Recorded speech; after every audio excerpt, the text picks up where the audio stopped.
today I want to talk to you a little bit about the cross. Now, if you watched my earlier video, we talked a little bit about the jab and how we kind of snap that out real quick. It's a very quick, very efficient punch, but that it doesn't always have the most power. Don't worry, Jen, I won't hit you.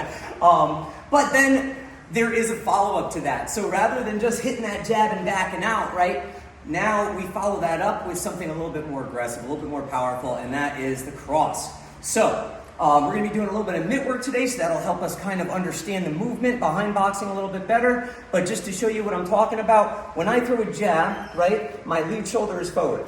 If I'm doing this right, my right hand is going to be close to my face, my right elbow is going to be tucked, and after that, as I pull this back, not after I pull this back, but as I pull this back, I'm going to follow with that cross. And the idea is I'm able to generate much more force if I follow that one up with a two, or that jab up with the cross.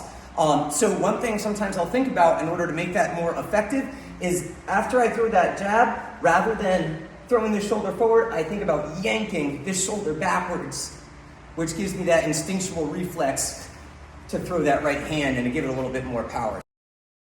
So we're going to work on just the 1-2 for now. Again, these are our straight punches. The jab cross, they are the most common punches. They're the ones you can get off from the farthest away, as we talked about in that earlier video. So 1-2, 1-2, 1-2, good. And as you can see, the cross has a little bit more thump behind it, right? Because she's got that turnover of the hips, which the jab doesn't necessarily have. So 1-2, 1-2, 1-2, good. And see how we're kind of mirroring each other here? We're walking around in the circle, and if I take a step back forward, she might take a step back. If I go to the left, she might go to the right. Something we discussed in an earlier video, but I wanted you to take note of that. So here we go again, 1-2, 1-2, good. So now, when you throw your jab, freeze when you make contact. Just freeze there, and then when I say go, violently pull that left shoulder back and throw that right hand, okay? So jab, freeze, cross. Good. See that thump? A lot more power there, a lot more rotation. It's really going to maximize the core power. So let's do that again. 1, 2. Nice. See?